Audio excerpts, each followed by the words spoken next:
Welcome to the Roadrunner Scooters YouTube channel. In this quick video we're going to show you how to adjust your hydraulic brakes on the Nanrobot D6 Plus, D4 Plus 3.0 and LS7 Plus. All you need today is a 5mm Allen key, and this literally takes 2 minutes to adjust your brakes.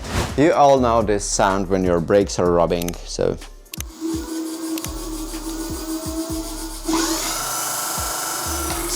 as you can hear, the brake pads are touching the brake disc. Here's a very simple and effective trick. Here is our brake caliper, and you will find those 2 hex screws. Take your 5mm Allen key, loosen those screws just a little bit so you feel your caliper is moving just a little bit from side to side. Yeah, that's perfect. Here's what we want to do next.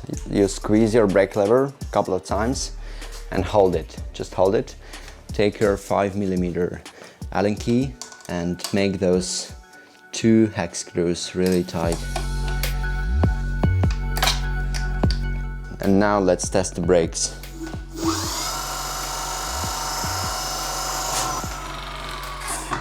As you can hear, the sound is gone. This means that our brake caliper is not rubbing the brake disc. This simple trick works super well, and basically this should solve 90% of the problems with your hydraulic brakes. If this video didn't help, there is a big chance your brake disc might be bent, and in this case go and watch this video. And also, if you want to install a new brake disc, this video is for you. Thanks for watching, don't forget to subscribe to our channel, and see you in our next videos.